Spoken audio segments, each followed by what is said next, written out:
Ladies and gentlemen, if we could start this thing, I apologize again. The newspaper had said it started at 6, but the legal notice was 6:30. Apologize for the confusion. We're required to wait. Anyway, we're calling this to order. My name's Phil Eisenberg. I'm the chair of the Delta Stewardship Council. We have 4 members of the council here tonight, including myself. Let me introduce them. The lady sitting up here is Gloria Gray. She is an appointee of the Speaker of the Assembly, so therefore the State Assembly, which has one appointment to this area. She is the chair of the West Basin Water District down south. Many of you probably know from Sacramento County, Supervisor Don Natoli, who represents a considerable slug of the Delta area, lives down in Galt, which is a lick and a split just outside the boundaries of the Delta, but he represents within Sacramento County the Delta area. Wandering back to her seat, but coming back up, is Felicia Marcus, lady in the lady with the ponytail right there. Felicia is the West Coast Director of the Natural Resources Defense Council.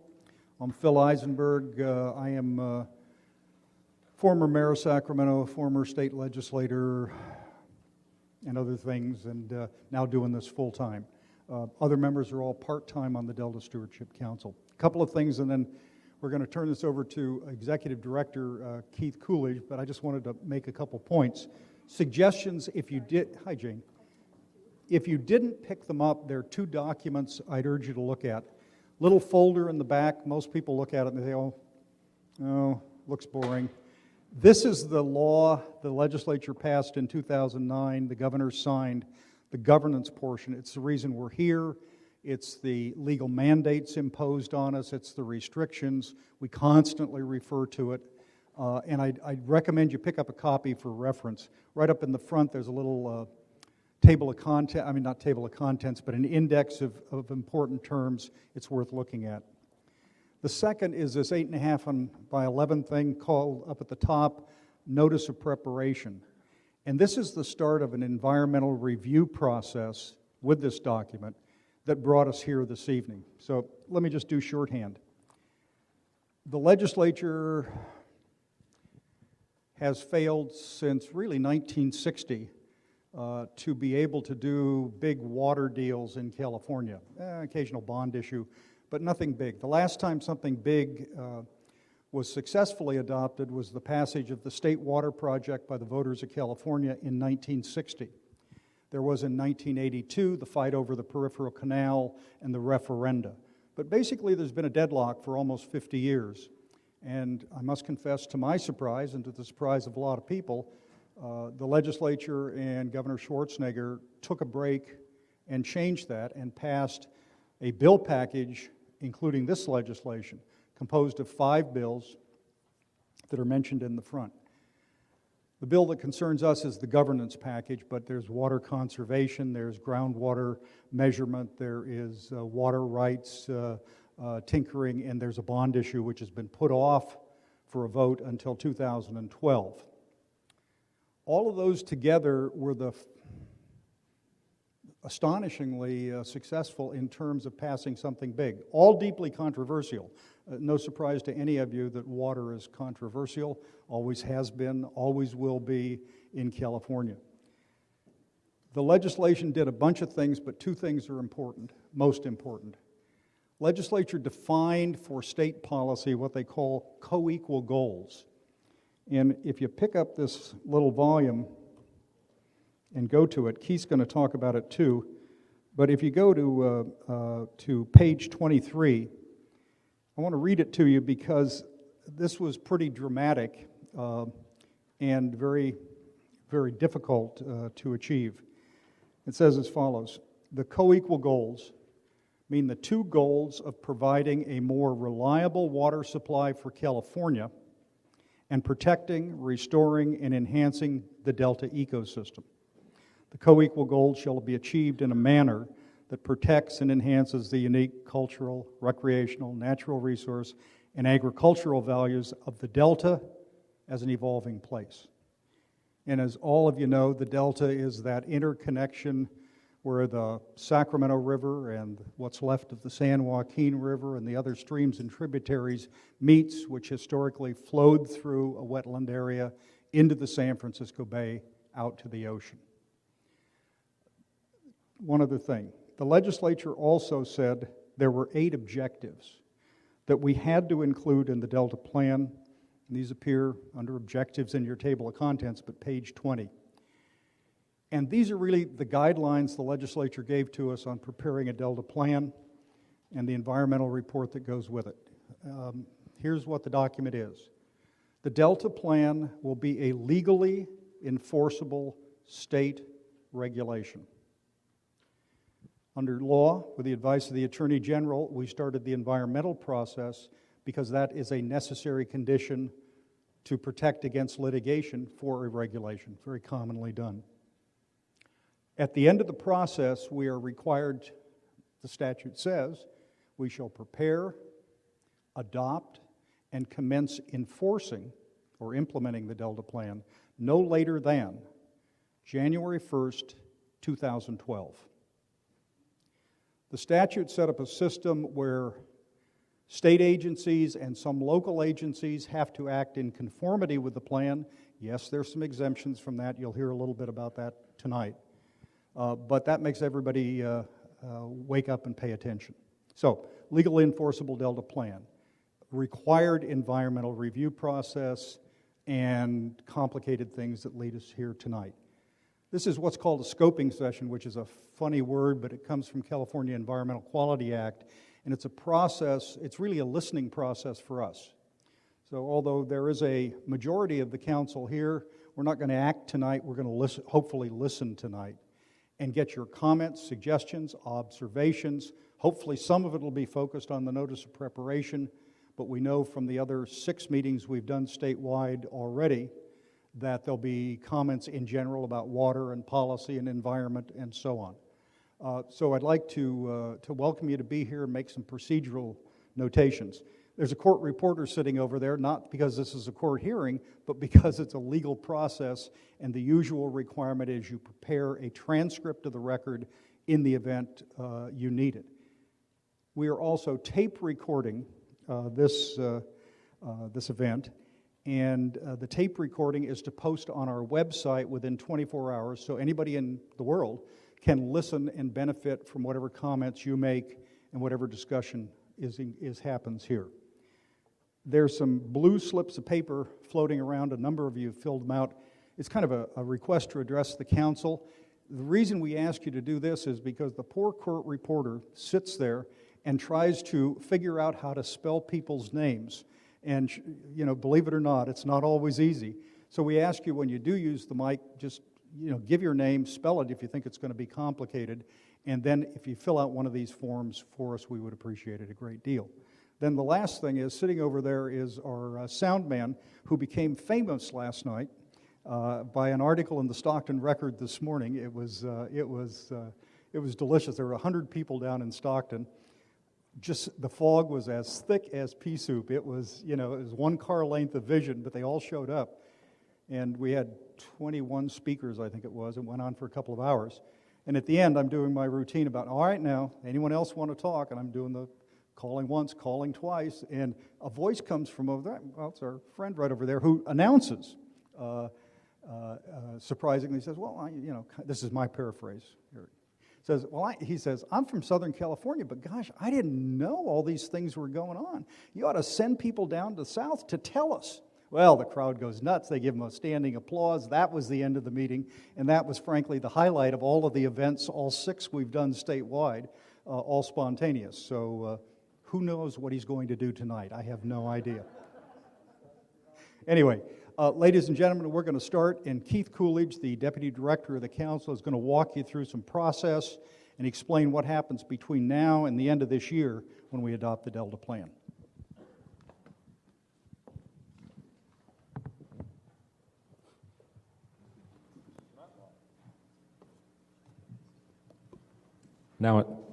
Good. It's my job tonight to be the boring bureaucrat and go through the PowerPoint presentation, but to give you a little background on why we're here, what's really involved in a scoping session, what kind of comments we're looking for. And then because this is both a scoping session and a meeting of the Delta Stewardship Council, there are two sections on the agenda for comments. Scoping, part of the formal process pertaining to development of the Delta Plan. If you have comments that you want to convey to the Council about anything outside scoping, what the Council should be doing in other areas, what else we should be doing in the state of California, that'll be a separate portion of the agenda for that. So those are comments that are not on the agenda. Chair Eisenberg talked about who's here tonight from the Council. In the very back of the room, in the blue suit, is Eric Alvarez. He's the Public Information Officer for the Council. And Gwen Buchholz, unfortunately, could not be here tonight. She's actually trapped in her office writing the first draft of the Delta Plan, which is due for our internal review tomorrow. So she's pulling an all-nighter, and I excused her from coming up here tonight. Scoping meeting objectives, we're really looking for, my job and the chair's job at first is to sort of set the stage, what the mandate for the Delta Plan is, why we're doing what we're doing, and then to listen to you, to look to you to provide advice on is what we're talking about broad enough? Are there things that we should be paying attention to? Often when you get into scoping and you sit and write an engineering or a planning document, you think you know most of the issues, but until you go out and talk with the community, you don't know everything that you have to address. And so that's what we're really looking for you all tonight to help give us some input. Are we hitting the right things? Read the notice of preparation. That sort of covers the broad range of what we think we have to do, and then make sure if you think we're missing something or you think we're paying attention to something that maybe we shouldn't, or somehow there's a nuance that we have it wrong, make sure we know that. Yeah.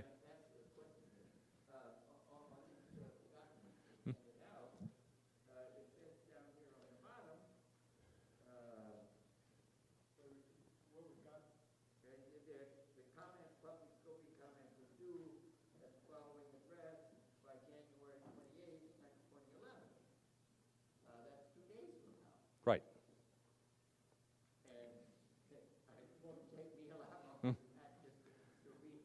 Okay, we're going to go over that. That's a good point. That was tonight's agenda. The chair talked about the legislation, the Delta Reform Act, the culmination of many, many years of arguing and fighting over Delta-related issues. The Delta has been a changing and evolving place since it first developed. But man has been changing it at least since mid-1800s with passage of the Swamp and Overflow Act, which was the government's attempt to encourage development, reclamation of swampland. We got busy building levees and draining islands and creating usable farmland, putting the Delta to what we felt at the time was good productive uses, and in the process we destroyed an awful lot of the state's wetlands. We got into hydraulic mining, we sent a lot of silt down rivers, we had lots of flood issues to deal with, so we started straightening channels, dredging the channels through the Delta, trying to get floodwaters out to sea, and in the process we destroyed a great deal of the state's riparian habitat. Later on, we looked at the Delta as the perfect place to locate a pumping plant to take water from reservoirs in the north and transfer it to uses in the Central Valley, Bay Area, and the south. And we located our pumps at the very end, sort of a cul-de-sac in one of the world's greatest estuaries, something we would probably not do today. And since then, we are dealing with urbanization, both upstream of the Delta and the tributaries. We're dealing with a lot of issues of runoff into the Delta, of pollutants and contaminants that weren't imagined only a few years ago, and certainly not to the degree that we're getting them today. We're dealing with a lot of non-native species in the Delta. So There are a lot of things that have changed and affected the Delta over time. The culmination of all of our earlier efforts came into play in passage of the Delta Reform Act and the need for the Delta Plan. And the co-equal goals. Easily said, very hard to do, to balance water supply, ecosystem, and to do it in a way that protects and preserves the unique characteristics of the Delta. You'll see in the notice of preparation, we have a map that shows the planning area, and that's because you can't really study the Delta. You can't develop a plan for the Delta in isolation from either its tributaries or the folks who use water that is exported from the Delta. And so you'll see that the planning area goes all the way up into the north part of the state. It is the Delta's watershed, and it goes all the way down to the Mexican border because water from the Delta is used that far south. To do a comprehensive plan, to do a plan that will work, you can't just deal with the Delta in isolation. You have to look at issues that are going on upstream and downstream.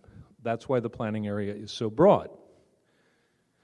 And then the Delta Reform Act said we have 8 objectives that they spelled out that our plan needs to address. And I'm actually going to take a moment just to talk through those, because those are really what is going to drive the organization and development of the plan. And when we look at the range of solutions, the range of alternatives, they're all going to need to be rooted in the 8 objectives that the legislature gave us. One is to manage the Delta's water and environmental resources and the water resources of the state over the long term. The long term meaning till 2100. That's the scope of the plan that the legislature said. So that's basically an 88-year plan. The council may choose to phase that so that we look at an evolving set of regulations in the Delta, an evolving set of solutions that build on each other. That will be their decision as we move forward. The second is to protect and enhance the unique cultural, recreational, agricultural values of the California Delta as an evolving place. How do we do that? Restore the Delta ecosystem, including its fisheries and wildlife, as the heart of a healthy estuary and wetland ecosystem. Number 4 was to promote statewide water conservation, water use efficiency, and sustainable water use.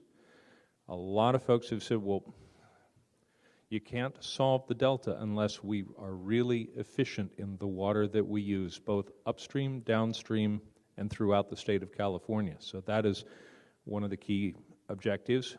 Number 5 was to improve water quality to protect human health and environment consistent with achieving water quality objectives in the Delta. Improve the water conveyance system and expand statewide water storage. Again, solutions need to be in a comprehensive package. You can't pick any one particular favorite of yours and expect that that will solve everything. It has to interrelate. Reduce risks to people, property, and state interests in the Delta by effective emergency preparedness, appropriate land uses, and investments in flood protection. The Delta is inherently flood prone, and yet it is both a transportation, utility hub. It is several water systems crisscross it or pull water out of it. And number 8 is to establish a governance structure with the authority, responsibility, accountability, scientific support, and that's a key, and adequate and secure funding to achieve those objectives.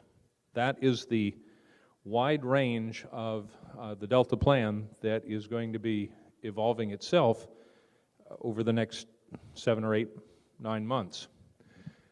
This is the 7th scoping session that we've had in the last 2 weeks, from Southern California up through Merced over to the Bay Area. We had a meeting on Monday in the state capitol, lots of paid lobbyists and very few comments there. We were in Clarksburg that night, Stockton last night in the fog, and tonight in Chico. So we can't cover all of the state, but we have tried to be as broad and as representative as possible in the meetings that we do, but we are also heavily driven by receiving comments electronically, by email, by snail mail, by picking up the telephone, or by submitting comments through the Delta Council at its monthly meetings. The project, the plan is going to develop. We're now in public scoping meetings. The first draft of the plan will be out on February 14th. I encourage you all to follow progress, to comment, to make comments and engage with us in the development of the plan through the website at deltacouncil.ca.gov. Monthly council meetings, and soon they're going to actually be meeting twice a month, are all webcast. And the webcasts are archived, and if you have a nice foggy evening and want to settle in with a good mystery, watch a Delta Council meeting or two. But the drafts are going to evolve. The first one is May 14th.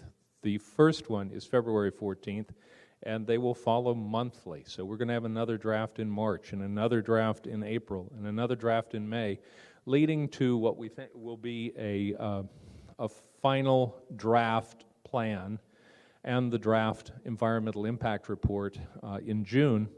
That will go out for comment period, a 45 to 60-day comment period, and then it's going to come back into the council, and they're going to look at all of the comments that they received during that comment period and make changes, and we'll probably go through, the chair tells me, another 2, maybe even 3 drafts before we come to the final by the end of the year, so we can meet the legislative deadline of January 1st. Tonight we're looking for oral comments.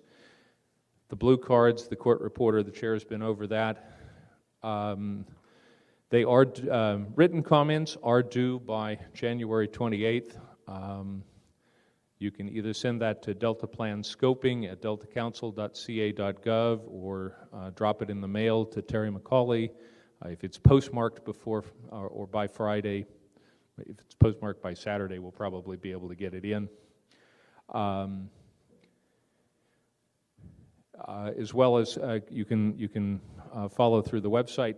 But this really doesn't end the ability to comment. If you get scoping comments in and something else occurs to you, send comments on the first draft, send comments on the second draft.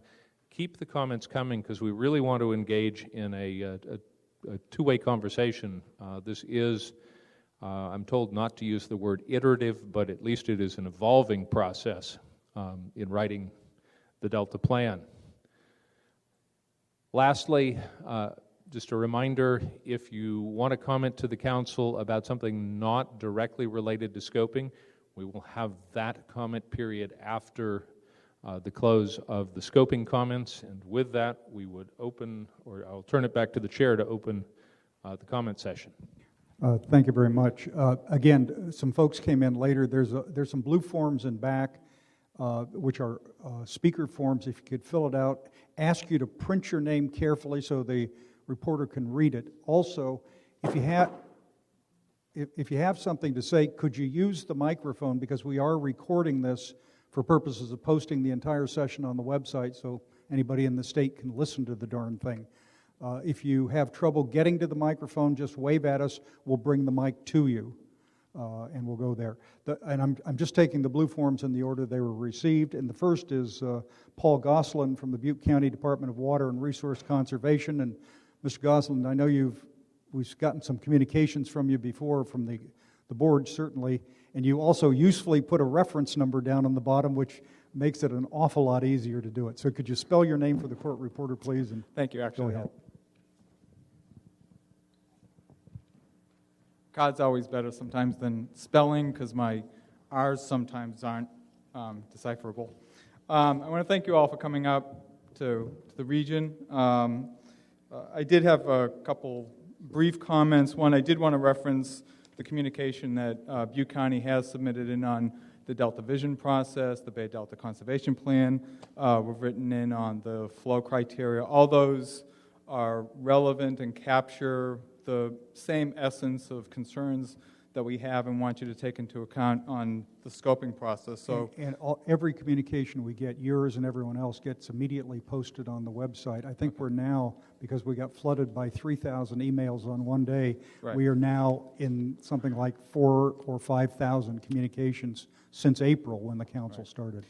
and the county will, once the draft comes out, get formal comments in, but there's two other points related to the scoping process that I do need to bring up and have you take into account. And I think one gets into the description you had, mostly out of Water Code 85020, and it gets into, I think, the discussion about the scope and authority the commission and the plan has in the primary delta area compared to the secondary area watershed. And I think the statute going through somewhat is a lot less stronger outside of the primary delta, where a lot of it was looking at all the criteria being promotion or somewhat discretionary. So I think taking that into account, that there is a distinction between how you handle the primary delta versus how you address the rest of the watershed. And that gets into sort of the broader issue about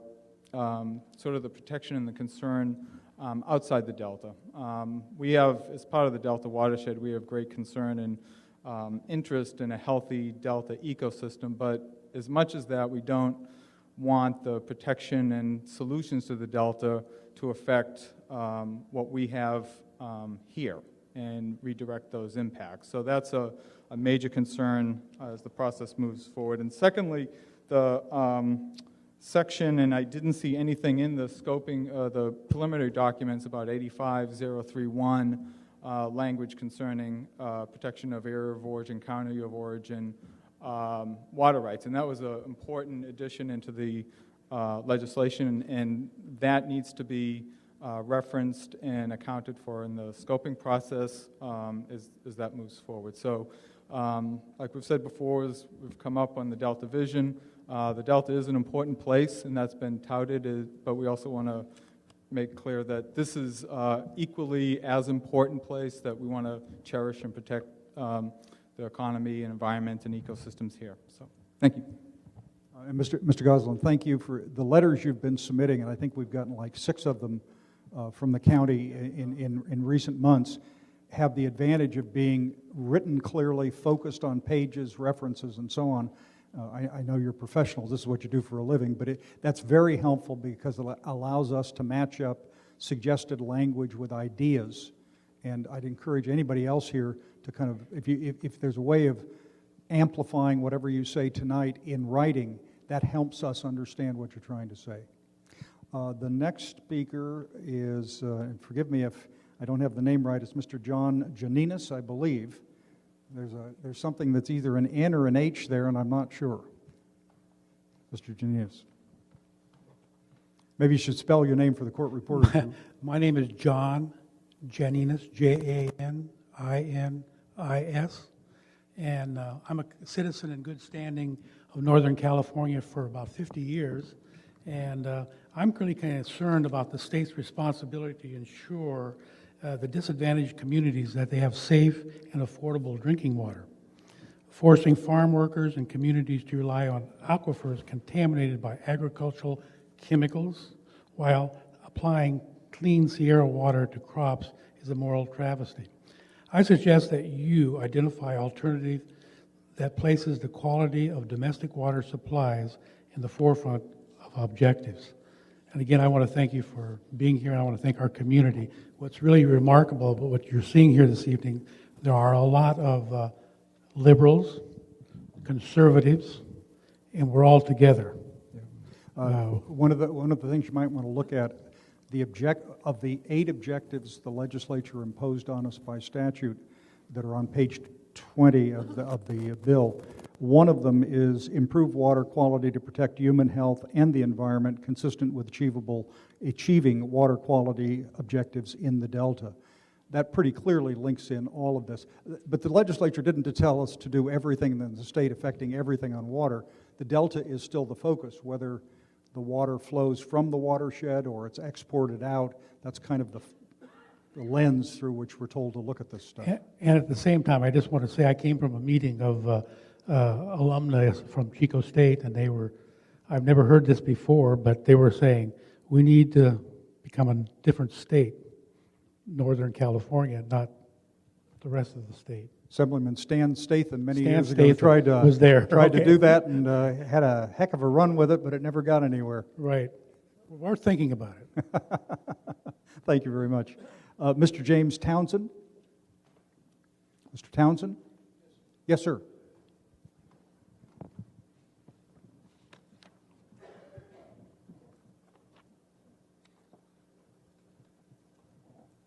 Good evening. My name's James Townsend. How about you're much bigger than the rest of us, so you better pull that mic and maybe the stand up a little bit, please. Yeah, that's great. Terrific. You can't look through the podium, Ms. Marcus? Great, thank you. Okay. Hey, good to go, James. Yeah, my name's James Townsend. Live in Orville, California. Resident there, small-time rancher. Do a little bit of irrigation on it, properties to year-round pastures for my cattle. Anyway, have a lot of pressure coming up our way from Central California and what already took place in Southern California. And my questions is in the past, the removal of the water in Owens Valley, Southern San Joaquin, where my mother-in-law learned to ski, where I-5 is now, just south of the Grapevine. It's kind of devastating, the drop in the land and the collapsing of those aquifers. Now, I understand that water's been pumped out on that land to see if the aquifers could be brought back up, and the only thing they found was causing the minerals that rose above the land and making the ground unuseful for anything, farming and otherwise, was just pushed back in the ground and came back up further south, up back out of the aquifer, which the aquifers were never the water was never reintroduced in the aquifers to what they were previous to the water removal. So being on that, what's going to happen in Northern California if this water is removed? We even also understand that the water has been removed even from Orville Lake, and there have been holes drilled in the San Joaquin, and this has been done in small valleys outside, up above in the foothills on the east side, that the aquifers, with that water being pumped back into this reversed well, the aquifers were not able to be reintroduced. So what is going to happen to us if we start utilizing this groundwater in Northern California and the northern Sacramento Valley and start pulling this out? Now, for instance, the ground swells from 3 inches. We're talking about houses, shops with equipment in them, swell 3 to 4.5 inches with only 3 to 4 feet of water flux in the soil. Now, this is an aquifer. We're talking about soil. So if this water is pulled out, how many feet is this northern Sacramento Valley going to drop? Yeah, as a matter of fact, tomorrow, I think in the afternoon, the U.S. Geologic Survey, utilizing NASA's new satellite imaging system, which they've applied to California, is reporting to us at our meeting on their first findings. Now, they've published, I think it was last year, you probably saw a major rough estimate of subsidence and overuse of groundwater basins. We'll get all the particulars from them tomorrow. It will be broadcast live if you have a chance. You don't have to do it at the same time. You can get it through our website anytime. But we're looking forward to the same issues and questions because, you know, it's still supply and demand. The supply doesn't magically increase because folks want it to. It's there or it's not. And how we use our water statewide has to bear with how every other part of the state is affected. So we're trying to explore that, and I think you might be interested in that presentation. I'm sure looking forward to it. And that's tomorrow on our website. Well, the last part of that question is if this land does drop and you do utilize our groundwater, or we do to farm while you utilize our other means of water out of our lake, I understand just south of Yuba City and on 70, south of Marysville, they built houses there in a floodplain. Now, if we believe in global warming and the ocean does rise, we're going to have salt water in Yuba County. How are you going to keep that salt water out of the delta if we're going to be below sea level in a matter of 5-6 years? In fact, one of the things the legislation requires us to do, as well as this separate process that's going on, the Bay Delta Conservation Plan, the one that Governor Schwarzenegger set up, which is studying a new delta conveyance system, is to, for planning purposes, address the potential of a 55-inch rise in sea level by the year 2100, which is our far-out planning requirement. Of course, the farther you're away from the ocean, the less impact you get from sea level rise. But for the delta, there's an old, I believe, 2007, maybe 2008 map where they simply did elevations imposed on the statutory delta. And for periodic flooding, I believe that, don't hold me to this figure, I believe the calculation was as much as 200,000 acres is potentially exposed to periodic flooding with a 55-inch rise. Now, it won't happen overnight. If it goes that high, may not go that high, could go higher. These are the questions we're kind of asking, which is why we want USGS to talk to us about these things, because we have to do something about it in the Delta Plan, and we're trying to figure out what we should do. Well, we've found salt water already in a few wells in Palermo, California. That's just south of Orville. Yeah. So if this water starts being removed, what's that going to do to our aquifers on each side of the valley and our foothills? I mean, we're talking about drinking water. Well, who's going to help us with our ecosystem here in North Sacramento Valley? Yeah, although the questions are somewhat different as we move up and down the state, as you might imagine, in the South Valley, they want to know how they can get more surface water to replace the declining aquifers that they've been using. Right. And I keep saying, well, I'd like to get everybody in the state sitting down in the same room so they could ask each other the same kinds of questions. But we're trying to puzzle our way through it. That's one of the reasons we want to get your comments and suggestions, if not tonight, hopefully in writing, about how you think we ought to approach it. Well, who do we go to protect our ecosystem here in the northern Sacramento Valley? I know that. And last night in Stockton, we were told that protecting the Delta ecosystem in San Joaquin County was, if not the top priority in California, darn close. We're trying to figure out how to balance that. Thank you very much. Thank you. Ms. Vontenpas, if I have that correctly. Myrna Vontenplas. My apologies. Maybe you better spell that for the court reporter, if you would, please. And pull that down, if you would, if you can't. There you go. There we go. Got it. Well, decreasing south of deltas demands on the Sacramento Valley water must be, I believe, a primary goal of the Delta Stewardship. And improving water supply reliability begins with a responsibility to use water reasonably and to avoid acquiescing to the demand to pour water on salty, low-quality farmland in the San Joaquin Valley. I suggested you analyze an alternative that reduces demand on the Delta by retiring low-quality farmland on the western side of the San Joaquin Valley. Did you get that with all the...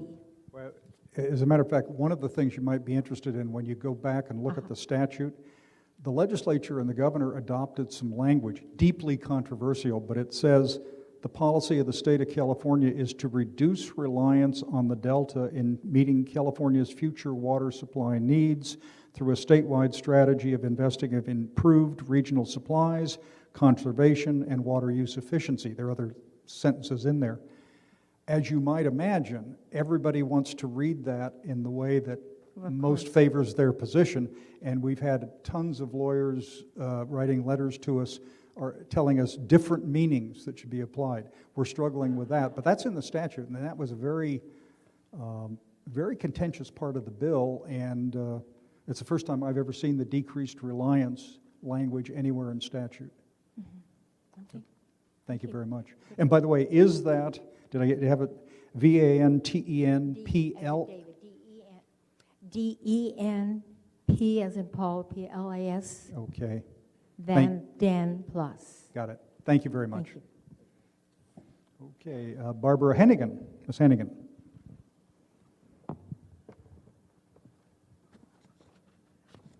One of the newspaper reports from south of the Delta said that you would be coming all the way as far north as Chico, and we really appreciate that. On your way here, you came past the Sutter Buttes. If you stand on the top of the buttes and look north, you will see the source of, depending on what source you use, 60 to 75% of the state's developed water. And you will also see 0.2% of the state's population, which is why nobody cares what we think. You should, however, be concerned about what we know. We know that despite reassuring claims to the contrary, we have been mining groundwater in this region for more than half a century. Longtime residents can tell about having to abandon hand-dug wells and having to lower irrigation and domestic wells time and time again. Within living memory, streams that once ran year-round have become seasonal, with dry periods starting earlier and lasting longer each season. Anthropologists at Chico State identified Indian village sites along the creeks north of Chico that were continuously inhabited for thousands of years, but are now untenable. The streams that were a supply of water for those villages provided water during a time period that's covered several mega droughts of 50 years or more. Once connected to the aquifer, they are now losing streams, seeping into the empty spaces, the ones filled with groundwater. We know that the climate change projections in the California Water Plan update for 2009 make it readily apparent that the greatest loss of the snowpack will be in the watershed of the Feather River. Lake Oroville will have to become little more than a surge pond, emptied between storms to make space behind the dam for the next one. What happens to the state water reserves if the agency miscount just one storm? We know that the point at which the Sacramento River itself becomes a permanently losing stream has moved from just south of the Sutter Buttes north to Princeton in just a few years. What happens to the Delta if or when the Sacramento River becomes another San Joaquin? How will the San Francisco Bay keep from becoming a toxic pit if there is no river flow to flush effluents from aged and inadequate sewage treatment plants? We know that every drop of water that falls in this watershed, except those drops used by the few people that are up here and the green growing things, is ultimately headed for the Delta. The only way to get more is to detach the streams and river systems from the groundwater that supports them and get rid of all those pesky phreatophytes like valley oaks, streamside vegetation, and to decimate North State agriculture. We also know that the powerful interests driving water transfers from north to south of the Delta have timelines based not on any vision of a sustainable future, but on the next quarterly report or the next election. 2 weeks ago, the Bureau of Reclamation came and held a similar meeting at Chico, at which the locals wanted to talk about the third-party impacts of water transfers to the neighbors, to the environment, and to the economy. The agency people repeated over and over that they were not responsible for third-party impacts. They were merely moving water from willing sellers to willing buyers. It was eerily reminiscent of German railway workers. We never killed any Jews, we just moved the trains from place to place. In your EIR, you really should ask the questions, what are the justifications for believing that unlike any other stream or river system in the world, The Sacramento River flows will be unaffected by the loss of the groundwater that supports it. To protect the delta, you must protect the source of the water that flows into it. It will be interesting to see when you return to south of the Buttes that you succumb to some of the willful blindness that has characterized California water management to date. Because when the Sac Valley crashes, the delta, and indeed all of California, crashes with us. Thank you. Thank you, Ms. Hannigan. The next speaker is Mark Herrera. Mr. Herrera.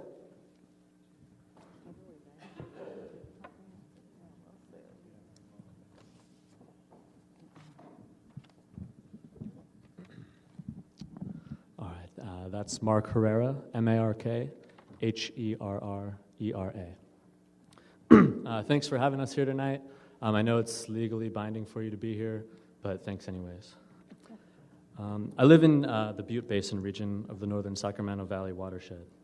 This area is home to the single remaining robust wild salmon run in the entire Central Valley, home to the old-growth valley oaks and sycamore groves, home to hundreds of independent farmers, and home to the Sierra Nevada Brewery. Providing a more reliable water supply for California and protecting, restoring, and enhancing the Delta ecosystem must not come at the cost of destabilizing the Butte Basin hydrological balance. I suggest that you examine alternatives that do not increase demand on groundwater or encourage water transfer sales out of the northern Sacramento Valley. Again, I suggest that you examine alternatives that do not increase demand on groundwater or encourage water transfer sales out of the Sacramento Valley. Thank you. Thank you, sir. The next speaker from Aqua Alliance is Ms. Barbara Vlamas. Is it Vlamas? Did I get that right? Vlamas? Vlamas. Okay. You did get that. Thank you. I would like to present, though you heard about this last night in Stockton, people up here did not, that there was joint scoping comments submitted on behalf of a number of environmental justice. 30 environmental organizations, and if, we didn't bring all the comments in writing, Right. but they were posted to our website today, so if any of you are interested in getting copies, I think it was a 8-page document, 10-page, Yeah. something like that. It's on the website and available for everyone to read. Yes, and it's also on our website. Thank you. And I was a contributing author to part of the document, and I wanted to highlight some of those areas that were particularly pertinent to our geographic region, and for the public, that some of them that know nothing about it. Reducing reliance on the Delta and its watersheds, and I was one that snuck in, and its watersheds, because sometimes I think as an environmentalist and as state and federal agencies too become so focused on the Delta, they forget the contributing parts. And I'm an anthropologist by education, and so the holistic view is very important to me. Recognize that California has dramatic opportunities to invest in regional water supplies, urban ag, conservation, wastewater recycling, etc., that can allow the state to meet its future needs while simultaneously facilitating the restoration of the Delta ecosystem and its watersheds. Another section in the cover letter that was equally important to me is this equitable governance. Frequently in our region, we feel underrepresented even within the region. I also know that on the larger playing field, local government as well as the NGOs and interested farmers feel completely left out of these kind of processes. So we do appreciate that you're here. I mean, that is honorable, and we very, very much appreciate it. But as many of the Delta folks feel, magnify that maybe 50 or 100 times how people up here feel, that they aren't included, even though you're talking about our geographic area. So if you can, as you consider decisions that will be reached and impacts that might be that might develop, you must include us in the discussion. I really emphasize that. Developing enforceable assurances and enforcement mechanisms to ensure the achievement of biological goals, protection of third parties, and groundwater basins is a must. It absolutely must happen. We must not repeat what we've already seen in the Owens Valley, the San Joaquin Valley. We must not march further north. We must stop. To the greatest extent possible, habitat restoration within the Delta and its watersheds must be based on sound science and community viability. Very important. Specifically, in Delta and upstream interests must be full partners in developing and implementing habitat restoration programs and goals so that a desirable mix of aquatic habitat restoration and sustainable agriculture is achieved. We must recognize that habitat protection, and that word is not in our collaborative document. I am putting in protection because some of the state hasn't been destroyed yet. And we should try to hold on to what we have as well as restore. So the sentence reads, recognize that habitat protection, my word, and restoration upstream of the Delta is a necessary component for restoration of species dependent on the Delta and its watersheds. Develop clear goals and objectives for habitat protection and restoration upstream of the Delta.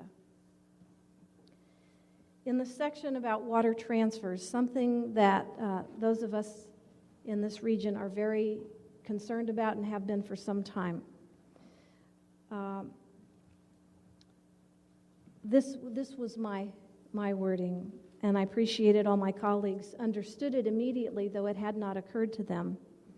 Ensure that water transfers do not result in harm to source area groundwater, aquifers, or aquatic resources. I think a lot of people that work on the Delta are so accustomed to the problems that have occurred south of the Delta that they don't even recognize there's some health still up here. And while Barbara Hennigan is absolutely right, mining has been occurring up here, and we have to be mindful about how much more we do up here. We do not want to accelerate what occurred in 1994 and demonstrated to us that we are very vulnerable. In 1994, there was a drought water bank, and through a series of years, they had done some groundwater substitution with surface water transfers occurring. They're relatively small, 30,000 acre feet in that ballpark. In 94, they increased the amount to 105,000 acre feet of water in a rather concentrated area, but still from the transfers that people propose from up here, that's still small. What happened? Deep ag wells, shallow residential wells, a community well in Durham, all had problems. Some sucked air. They had to shut the Durham well down. Water quality problems because the water was moving in a very acharacteristic manner. What happened in that period, the people that were affected went immediately to their neighbors who were pumping the groundwater characteristically. They normally just used their surface water, but they were selling it, continuing operations with their groundwater. They went to them and asked, would you please change the timing? Would you consider using wells further away from us? Try to change your patterns. They were told to go hire an attorney. DWR's response was the same. This is not the transfer, it's a drought. That's why you guys are having problems, even though they never had before. So that was the first experiment that caught all of our attention. And we are very cognizant of that being part of our history up here, and we do not want to see that replicated. I have a question, if I may. How will the federal government's plans Because as they mentioned, the Bureau was just here proposing a 10-year, 600,000 acre-foot water transfer program out of this area. How will the federal government intersect with A this? good question, one we ask ourselves almost every day. The statute told us to consult with federal agencies in advance, and so we've been meeting with all, just like everybody does with all the agencies. There is at least one difference. The Delta Plan, once adopted, if the council chooses to, can be treated as a possible addition to what's called the Coastal Zone Management Act. I'm sorry about all the acronyms, but it's a federal law that has been used to recognize California state authority in the ocean, in the state waters off our shores, 3 miles out. And the Coastal Commission was California Coastal Commission was designated as a CZMA acceptable entity. Now that doesn't mean the federal government has surrendered authority to the California Coastal Commission, nor does it mean that they have opened their checkbooks. And Ms. Marcus at one time was a top-notch Environmental Protection Agency official on this, and she's familiar with it. However, it turns out to be one of the more satisfactory long-term relationships between multiple federal agencies and the state of California, because they have the legal assuredness that the Department of Commerce, which governs it, and NOAA, have essentially checked off on the adequacy of the overall process. Felicia, correct me if I'm wrong. And the federal government is generally satisfied the state is doing okay. You still have to negotiate with them, but you're part of the same family discussion. And one of the things we're going to be talking about, if we do this plan correctly, we have the legislative statutory direction, if we choose to submit it to become a part of a Coastal Zone Management Act, if the feds agree. And that would be like 100% better, in my view, than just kind of amorphous, let's consult with each other and love each other.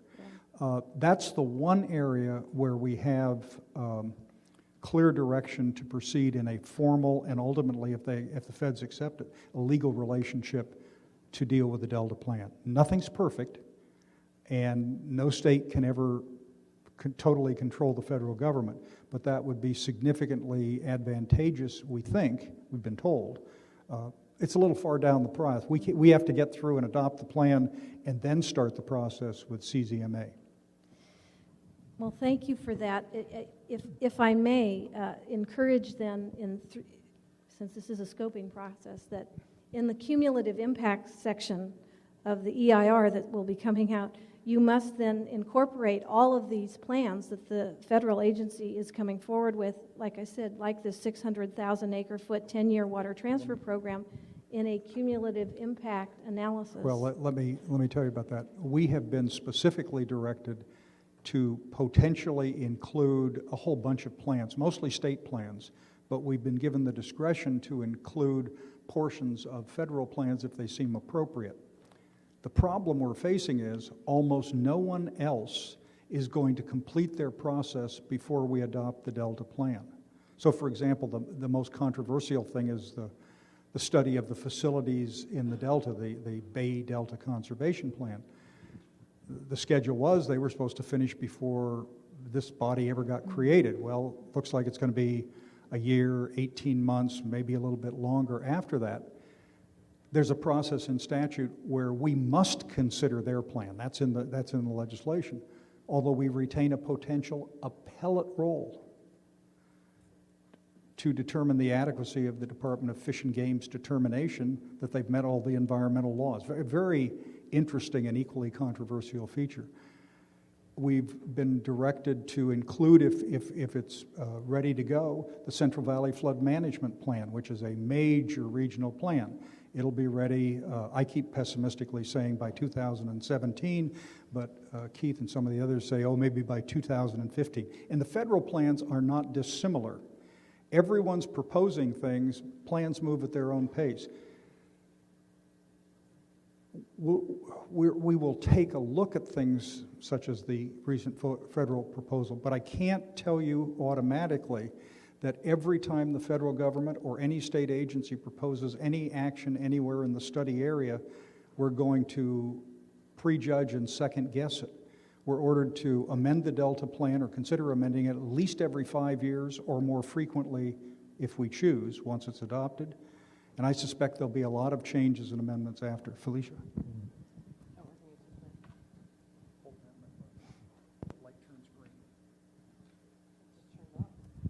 There, got it. Yeah, I'm not sure that, I won't want to put words in your mouth, but we should take note of it, I think is the point in the cumulative impacts, because it's happening. Well, and my understanding of CEQA, and I am not an attorney, but I have certainly used it through the years, is that when you produce your EIR, is that you must look at recently passed, current, and foreseeable projects in the cumulative impact analysis. One of the reasons we're doing these scoping meetings is we record it, we have all the documentation, we listen to the notes, and we are developing a kind of a checklist of all the questions we have to ask on exactly those issues. If you want to supplement it with reference to a specific federal statute or regulatory section or petition number, that would be very, very helpful. Be happy to do and that. You can do that later by email. Absolutely. We'll be happy to do that. And I would just like to close with, you're always looking for solutions. The solutions from our perspective is the hardscape projects that have surfaced as in the peripheral canal or dual conveyance or all the various names that it has, very expensive and not necessarily productive in the long run. Conservation, retirement of contaminated lands, and water recycling, I think, for the buck, the biggest thing that this state can do for itself. Thank you. Ma'am, before you... I wanted to follow up to your example in 1994. You piqued my interest as related to not only the impacts you were having, but I think the response that you pointed out wasn't exactly your words, but we were told, go pound dirt or hire an attorney. Yeah. What transpired after that year when you had the transfers and then the additional pumping? Was there a return to normalcy in some of those areas in Durham and so forth, or has it continued to be problematic even now 17 years later? No, it did recover. It was apparently, at least to the population that exists at this time, knowledge that that was the most severe reaction that we have encountered up here. It did recover, but there was no monitoring of the environment. This was the monitoring. We're seeing the impacts. So we have no idea what it did long-term to the environment. We have no knowledge up here. It's one of the most significant things, and we keep telling the Bureau this when they come here too, is there is no scientific knowledge about this region. We don't know how much water the aquifer, quote, holds. We don't know where the aquifer is, quote, recharged. We don't know how fast it can recharge. There is monitoring that has been going on through the years, but it's been pretty minimal, and there is not any enforcement up here. I mean, the Bureau always points to, oh, well, you have local ordinances now and everything will be okay. Many of the ordinances have no enforcement mechanism.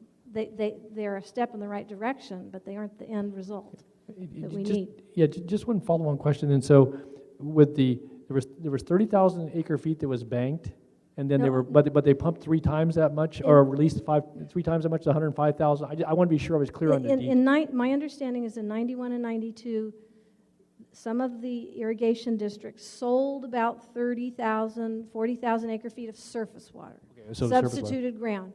93 was a better year. There weren't water transfers. 94, they ramped up to 105. Okay, very good. Thank you very much. I appreciate the history. It's very important. Thanks. Thank you. Thank you. Thank you. Next speaker is Allie Hostler from the Hoopa Valley Tribe. Ms. Hostler, there you are. Good to see you again. You found us, I can't remember, was it Manteca or where in the dickens was it? Clarksburg. Yep. Great little town hall there in Clarksburg. Well, my name is Allie Hostler, for the other folks who didn't meet me in Clarksburg. I'm a member of the Hoopa Valley Tribe in Hoopa, and for you folks here, you think they came far north. Well, I came far south. So, and this does affect us way out in the Trinity Basin, even though that doesn't come up much. The river my tribe has lived alongside for millennia, the Trinity is often forgotten in discussion about the Delta and its state of peril. I'm here to ask that you don't forget about the Trinity. The Hoopa people's lifeblood, the soul of our community, and the heart of our culture is in that river. I don't mean to be insensitive to the folks here and their concerns about the Sacramento Basin, but I'm here to talk about the Trinity. The Trinity has made possible irrigation in the Sacramento Valley and the San Joaquin Valley. The Trinity was dammed and diverted by way of the 1955 Trinity River Division Act, in which promises were made to the communities in the basin and the Hoopa tribe. Some of those promises, in a nutshell, are promise number 1, the diversion wouldn't hurt fish. That's sort of laughable now. 10 years after the diversion occurred, 80% of the fishery was destroyed. We're still trying to recover from that. Promise number 2, a limited amount of water would be taken, somewhere between 17 and 50%. Unfortunately, that didn't happen either. 90% of the river was sent south, out of the Trinity Basin from 1963 to 2004. Promise number 3, that a minimum of 50,000 acre-feet would be made available to Humboldt County and other downstream users, in addition to the fishery restoration flows that were agreed upon in the 2000 Record of Decision that was signed by the Secretary of Interior and our tribe's chairman. 50,000 acre-feet, as I didn't catch her name, said it seems like a drop in the bucket. We're not asking for much. That's what was promised to us in 1955 with the Trinity River Division Act, and it's never been delivered. That's not the state's fault, per se. That's a deal with Reclamation Interior. But I think it's important for you guys to make note of that in this plan, because what I'll get to that. Promise number 4 came with the CVPIA in 1992, that water contractors would be responsible to pay the cost of restoration.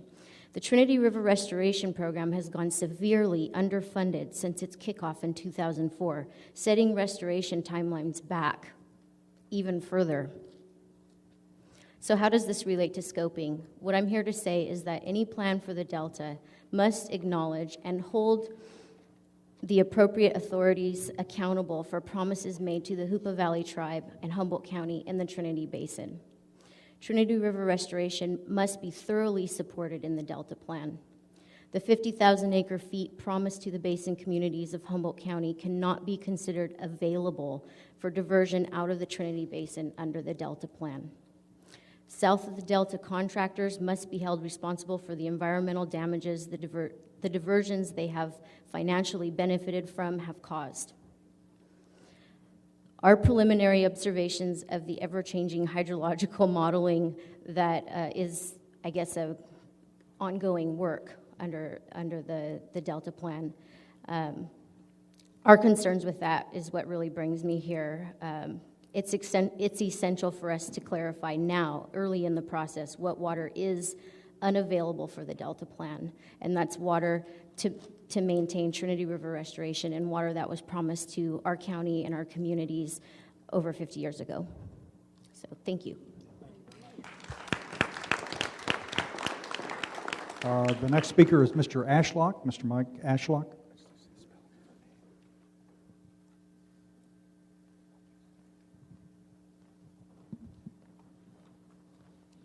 My name is Mike Ashlock.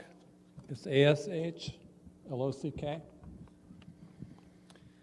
And I come from an area, foothills of the area above Oroville, an area called Concow. And up there we had a fire a couple of years ago that burnt down big forests. So we've been cutting down trees. Some of them are 3 foot across to mill them up. And this is just anecdotal evidence. I'm not a scientist, but when I look at the rings on those trees, some of them are very close together, and some of them are very, very wide rings. And it's sort of a feedback from history up to a couple hundred years on some of the trees I've looked at of some of those droughts and heavy water areas through the years. Some of the folks up in our area have had wells going dry in the last few years because we've had low water years. This is in the Yankee Hill area, kind of right across from Concow. I've been just getting kind of interested in water rights because I've been working with a group in our area called the Golden Feather Community Alliance, and we work on sustainability issues and just trying to get aware of water in our area and how it affects us. And I just got a book from the library. It's Introduction to Water in California, so I'm just kind of getting aware of this issue. One of the things I've become aware of is that there is a entity called the Junior Water Rights folks that their designation in their receiving of water, if I understand correctly, is that they have to relinquish by their contract water during drought years. And what I'm a bit afraid of is that if they get really addicted to our water, that they're going to have so much of a demand that you're not going to want to hold them to that contract and make them stop using that water. I would like you to continue that contract so that they have to give up those water rights during drought years. One of the sections of the bill that you might want to take a look at, again, very controversial. Legislature and the governor said that in ultimately resolving conflicts, two constitutional level provisions are involved. The first is Article 10 of the state constitution, which is the beneficial use, but it must be reasonable and there can be no wasting provision, adopted by the voters in 1928. And the other is what's called the public trust doctrine, which was most famously in recent years applied in the Mono Lake dispute against the city of Los Angeles. Both of those are constitutional doctrines, and they are, I think it's fair to say, balancing tests. They are not, yes, you can dominate one interest over another automatically. But of course, a lot of people like the rules as long as they are sure that it will promote their interest. And we're struggling and would like some advice from you on how that might be applied in situations. It's a very difficult question, and water law and water rights is among the most complicated things I've ever seen in my life, and I'm a lawyer. It's dense. I'd like to give you one other kind of anecdotal experience. Is when I was a kid, I visited relatives in Las Vegas almost every year, and we would go to Lake Mead behind Hoover Dam, and the water would raise up in Lake Mead every year. And the reason I know that is we would go down and catch lizards that were run up by the water from the rocks. And 40 years later, when I went back to take care of my relatives, when they got to be pretty aged, I took a trip to Lake Mead, and that water level is way down. I don't think it ever raises up. It's got a huge bathtub ring around the lake. And some of us that are as old as I am, we've seen the population double in the world in our lifetime. And when I was a kid in Las Vegas, my relatives lived right on the edge of the desert. When I went back 40 years later, it was miles to the edge of the desert. And this is a case where, for them, the Colorado River, their allotment can't raise the lake any further than that bathtub ring. So I'd like you to keep that contract for the junior water rights folks. And this book is in the library for my fellow Chico members. Thank you. Thank you, sir. The next speaker is Mr. James Brobeck, another member of Aqua Alliance. Mr. Brobeck? Yes, sir.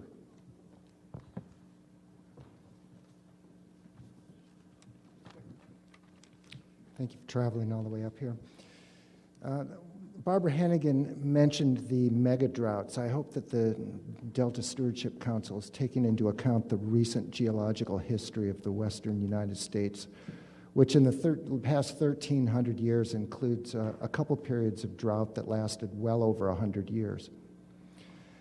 She also mentioned that there's archaeological evidence that the people who were living here during that time period didn't have to leave in spite of these extended periods of drought. And I urge you to consider what allowed the people of the Sacramento Valley to stay here during these periods of extended drought. And I contend that it was a robust, fully charged aquifer system that provided the habitat all the way up here and all the way down to the delta that you're trying to restore. The Butte Basin aquifer system, on which we are right now, from the Sutter Buttes up to approximately Redding, to the Coast Range, and up here to the foothills, that includes Butte Creek, that, as Mark mentioned, has the last remaining robust wild run of salmon in the entire Central Valley, is all supported by this Butte Basin aquifer. And the aquifer provides us a modest buffer against these extreme weather conditions that are not out of the ordinary. They're not outside of the realm of normal weather, though they are maybe in the experience of Californians, Americans. 1,300 years ago is not that long, and we could well have multi-decade droughts in the future in which the buffer that the groundwater now provides us would be beneficial for not just us, but all the way down into the delta. We need this buffer. You need this buffer. Surplus water will flow naturally, just like it flows out of high mountain meadows in the Feather River watershed, if you allow it to recharge, if you rehabilitate and maintain a robust hydrologic cycle. The Butte Basin system must not be viewed by delta planners as a backstop for dry year reservoir shortages. I demand that you create and analyze alternatives that recognize the range of droughts in the short-term geologic history and the value of intact, balanced aquifers that are maintained at high water levels. Thank you, sir. The next speaker is Diane Suzuki. Ms. Suzuki? Oh, there you are.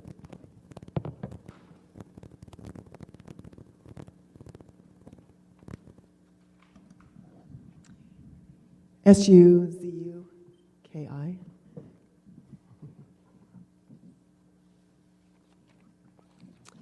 Well, as so many have voiced, I too advocate for our local groundwater to stay balanced and connected to its natural terrestrial system. The Butte Basin aquifer system is the foundation of our watershed, and we won't let it collapse, as did the rivers and aquifers of the San Joaquin Valley. Many people are familiar with the concept of peak oil. The world has reached peak water. Attempting to squeeze more water out of the Sacramento Valley threatens us with severe consequences. South of the Sutter Buttes, the Sacramento River is losing water into the depleted South Sacramento Valley aquifer. The Oroville Reservoir remains half full year after year, even after normal precipitation years. And independent farmers are having to pull water from deeper levels. These are indications that the Sacramento Valley has reached peak water. Our vision locally includes restoration of our stream flows, return of strong salmon runs, expansion of our valley oak sycamore groves, and reliable water levels in our wells. Thank you. Thank you very much. The next speaker is Mr. James Townsend. Mr. Townsend? Thank you. Also, I just handed a copy of the statement material, and we'll add this officially to the record by Ms. Suzuki. Thank you. Ms. Townsend? Thank you. James Townsend. This is kind of a Water 101 to me. I'm just waking up to the whole affair, so thank you, all of you, for your education as I'm taking all of this in, and it's just overwhelming. Really a lot of deep concerns. I worked for a company that agriculture for 33 years of my life, And so it's very near and dear to me, the ag in this country, in this part of the country. One of the questions that, or one of the statements that were made in a meeting was that an almond tree in the lower valley below the delta would need more water than any of our trees north of the delta because of our rainfall, the lower rainfall there. And she suggested that it was something like 3.5 inches, and I'm not sure that that is right in that area. And they're talking about increasing our reservoir capacity to accommodate the southern part of the state. And in another water meeting, one of the questions that hit me was, then why do we stop development and preserve the water? And they said, well, you can't stop development. Well, if you don't have the water, then it's irresponsible to keep developing as we have been. One of the meetings, they were showing the degradation that was caused to an aquifer in the mid-state, and I was trying to catch up with it, and I didn't understand what the slide was showing us. But we certainly don't want that to happen to ours up here. I realize that you have a dire need for water. Being in agriculture, I just cringe to see those trees in the lower state devastated because they cut the water off. And I couldn't understand that when they were running water out of the delta out into the ocean and wouldn't let those growers have that water. Mismanagement is just rampant in this as far as I can see. But like I say, I'm just trying to catch up with all of this affair. And it really sickens me to see the things happen that are happening. They let water out of our system supposedly to keep the water cool for the salmon. Well, I've lived here since I was 18 years old, and I'm in my 70s now. And I fished in the Feather River year after year after year, and you could swim anywhere in that water that you wanted to. It was 70 degrees plus. And you could wade across it, and in so many places it was amazing. Well, they're causing a false environment for those fish. That is not even right. And I think they're using them as an excuse to run our water out of our lake so we won't become accustomed to it being at the level that it should be for recreation. And it just amazes me that the things that they promised us when Lake Oroville was built for recreation, it would never drop below 70 feet. We would have the water that I think it's 28,000 acre feet. If anybody knows, correct me. And now we're paying for it $1,200,000 a year. If we don't use it, then it's shipped out of our facility because that's not our storage up there. DWR has told us. I think they just have turned us upside down. And it's really becoming annoying. And I don't want to be that way about it, but we have been promised so much and given so little through the development of Lake Oroville. I certainly don't want to see them increase it, take more of our land from us that are tax base in Butte County that we are not reimbursed for. We have all of the police and rescue service that is burdened the county of Butte. There's so many things involved in this. And then I was sitting there, one gentleman said, well, if you lower aquifer by 10 feet, you're going to kill our valley oaks. And I thought, wow, I never even thought about that. If you start pumping our aquifer, that's what you're going to cause. Well, how much more of that? I was involved in the Grange at the state meeting, and I got into a water and agriculture debates there, and they were talking about a peripheral canal down the west side of our Sacramento Valley. And I said, wow, where are you going to get the water over there? I have family up around Pascana, and their well, their aquifer is contaminated. I mean, you can't drink the water. But they're talking about sending water south. They said, oh, they're going to take all the tributaries that come off of that coast range to the aquifer and go into the aquifer and go into the delta to keep the salt intrusion out of the way from the pumps. And I thought, well, what about the ecosystem below that, your habitat for your animals? I mean, this is unconscionable that they'd even suggest these things. So there's just a multitude of things that just keep piling up that maybe I don't understand. But it just seems like that this is going too fast for the impact that it's going to have on this area of the state. And I'm sorry, fellas, I think your money is what's driving the system.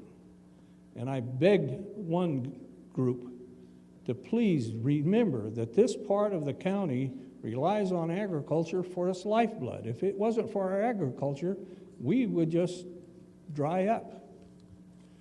No pun intended. And another thing that came to me was if you've got a gallon of water, say, let's keep it simple, and you send it to its destination to the delta and south, how much of that is lost in evaporation? You have lost the efficiency of your water by shipping it south that could be used here in the northern part of the state. If you want to grow almond trees, come on up here. There's plenty of ground that could grow almond trees or grow your crops. I know that ground may be cheaper down there because there was no water to begin with, but don't take it from us you lost your efficiency. It just doesn't make good sense. Stop the development. We have that problem in Paradise. They're talking and putting multiple housing units up there, and where on earth are they going to get their water? Those people have problems every year without water. So there's a lot of things and concerns in these that just really are coming to light to me because I have never really got my head into it and kept abreast. So please, please take our water with the utmost of seriousness. Thank you. Thank you, Mr. Townsend. Sounds to me like for somebody who's just getting into this, you are developing a pretty broad understanding pretty fast. Mr. Curtis Anderson from the Department of Water Resources in Red Bluff. Mr. Anderson.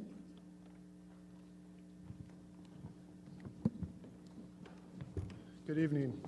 Thank you for coming to Chico and taking our comments. My name is Curtis Anderson, CurtisAnderson. I manage the Northern Region Office of the Department of Water Resources in Red Bluff. I'm also currently serving as the Klamath River Compact Commissioner for the state of California. And I'm referencing in this notice of preparation, page 11, line 35, and the map on page 12. Hold on, let us grab our NOP so we can follow you on this, please. And, okay, page 11. Page 11, line 35, there's a sentence that's talking about the secondary planning area. Yes, sir. And if I understand that right, it's ending at the downstream side of Alley's Reservation in Wichipec at the end of the Trinity River, if I understand that right. And I guess I would suggest that if you're talking about reservoir reoperations on the Trinity River, that those flows continue down the Klamath River and could have an impact both on flow and on temperature on the Klamath River, and that you extend the secondary planning area to the mouth of the Klamath River. I must confess, in all of these hearings, you're the first person I've heard who wants us to extend the territory anywhere. I note that. Let us make a note of that, and we'll consider the issue. So it'd be changes in flow down the Trinity from reoperation, and then changing in carryover storage in the cold water pool of Trinity for temperature reasons could have an impact both ways. Thank you. Thank you, sir. Thank you. And also, if you think of anything else you want to add, or if you want to amplify those points in writing, we'd very much appreciate getting something from you, which we'll post on our website immediately. Thank you. Mr. David Janis. Mr. Janis. Janus, I'm sorry. Janina. Oh, it is. I'm sorry. 2I. Okay.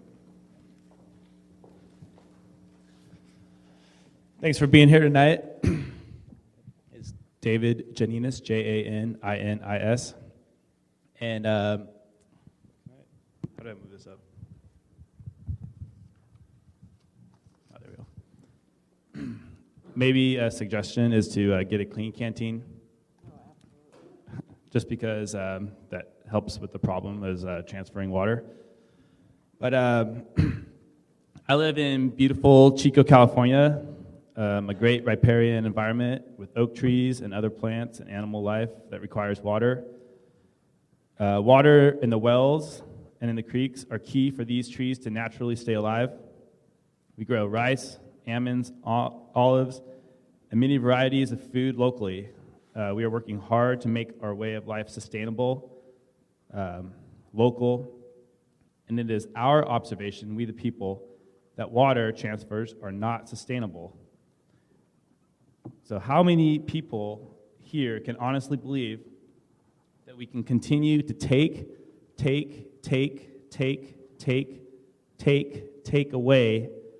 away natural resources? Let's come up with a plan that gives back to the earth for once, and not just create another problem or move the problem.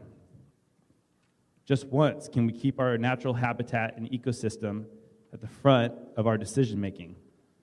We have the opportunity to be a healthy conscience, so let's choose that through university science, not just government-sponsored ideals. Thank you. Thank you, sir. Next speaker is Ms. Grace Marvin. Ms. Marvin.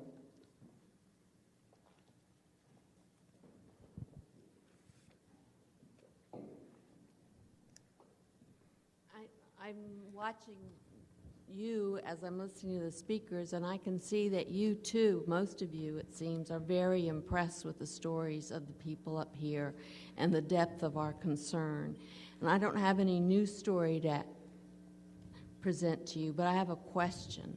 And that is, how can you and we best get it across to the administration, to the regulators in Sacramento, that pursuing a variety of water efficiencies would both be much more economical than pumping, exporting, damming, and tunneling, and would be less environmentally damaging to the Delta and to the North State? Yeah, one of the objectives is to encourage and promote conservation, water use efficiency, and if I remember the other clause, and sustainable water use. That's in the statute. How you do it is another thing. And the other point I'd make, and perhaps you might give us some comments, we've received written material and testimony from Peter Glick at the Pacific Institute. You're familiar with him. And one of the issues that I believe they're going to be exploring is the question of how soon you can expect compliance with changes in law or regulations mandating efficiencies. As you know, nothing happens overnight. Convincing people to change their behavior is, if not harder than anything else, darn hard.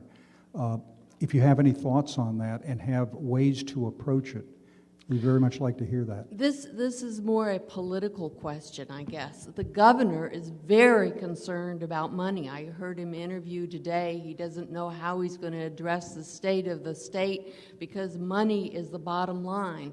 If money is the bottom line, then one big way to save it is by emphasizing conservation and not this massive transfer of water. Thank you. Thank you, Ms. Marvin. Mr. Jeff Fricker. Mr. Fricker? There you come. Yes, sir.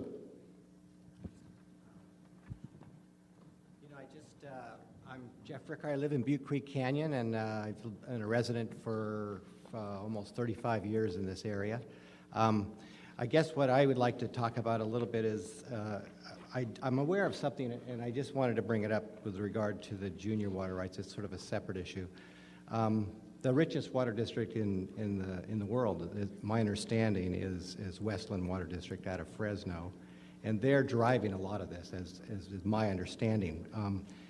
I do know that they recently purchased, and I'm asking this question because I'm interested in how it affects their junior water rights, because they recently purchased some land on Shasta Lake. And Shasta Lake, of course, used to be a free-running river, and the salmon, of course, stop at that point. But anyway, now at this point in time, the McCloud River is one of the tributaries that comes into Shasta Lake and has one of the best rainbow trout fisheries in the world. And the rainbow trout that are so famous in New Zealand actually came from the McCloud. And I believe it was the Folgers Company or the Folgers family that owned that piece of property, and Westland Water District bought it. And I'm sure the reason they bought it is because if the dam is ever raised, they will have frontage water. And I guess they would get appropriative water rights just because they're on the water. I don't know. But I'm just wondering if that affects their junior water rights. And if it does, it just seems awfully insidious. Well, first, it's complicated. Let me. I know you've asked a simple question. I know enough to know it's complicated. Individuals or businesses or water districts, governmental agencies, have a right to use quantifiable amounts of water. If you have riparian rights, that is, if you own property along rivers or streams, when California became a state, Felicia, check me on this, we inherited the British common law, which allowed riparian users to use a reasonable amount of water beneficially on their property. Then the doctrine of appropriative rights came along, and that, I guess the best way to say that is, we're not along the river, but we've been using the water from it for a long time. This was gold miners originally, Feather, Yuba, Sacramento, American River. And California essentially grandfathered in appropriative right holders, that is, people who were using water, didn't have riparian rights, and now a lot of lawyers say the riparian and appropriative have been merged. Now, I don't know whether that's true, but that's what I'm told. Starting in 1914, the predecessor state agency to what's now the Water Resources Control Board began issuing water permits, which everybody calls water rights, for quantities of water to individuals, to businesses, government agencies. By 1927, the legislature figured out that what was happening is the water supply of California was being allocated out to individual parties, and the legislature and the governor allocated the remaining unappropriated water rights to the state of California. The state then signs contracts permitting use of water, and of course one of the contracting parties was the federal government, which runs the Central Valley Project, which provides most of the water to the west side farmers in the valley. Not all, I think, but most. Westlands argues that the concept of junior water right holders is not applicable in their case, and I'm not an expert enough to tell you the legal answer to that. But all of the permits, whether federal or state, carry terms, that is, they expire just like any contract over time. They have terms and conditions, and the law of the state constitution that use must be beneficial, it must be reasonable, and it cannot be wasting, predominates. The Constitution applies to surface water and underground water. The courts have determined that. As you might imagine, people who are faced with the possibility of dealing with the provisions of the Constitution are not enthusiastic about limits, and so that has led to decades of battles whenever it's attempted to apply. Now, having said that, that is not answering your question because I don't know enough. This is truly the most complex area of the law I've ever seen in any subject area. Well, I just wanted to mention that, but the main thing I wanted to mention is to kind of reinforce what Barbara had said earlier about protecting this area. And what I wanted to get at there is using water for the most beneficial use of the water. That's, I know, a very important criteria. Well, the law is not... Most beneficial use. There's a big controversy. People argue that any beneficial use must be respected. And somebody says, wait a minute, you're just growing hay, for God's sakes, you're wasting water. Okay. The law is not entirely clear Right. that a proper but low economic value is not beneficial. It may well be beneficial. Well, I guess what my concern is protecting the area, and the beneficial use would be sustainably. That's sustainably keeping those are that. separate statute, usually called area of origin protections, which are the ones that most of the counties up here would assert gives a higher level of protection to the collective counties. But those are not quantified. They are not quantified, as I understand it. Say, listen, there are water managers sitting in here. Tell me if I'm wrong. I don't think the area of origin statute says all the water ever to be seen for all time that passes through Butte County must stay in Butte County without restriction. I don't think it says that. The point is, let's jump down to the San Joaquin just for a real quick second to tell you what's happened there. It was just recently. After 20 years of legislation and lawsuits, they finally opened up the San Joaquin. It completely dried up, completely. But now, because of the Endangered Species Act, they were able to open up the river.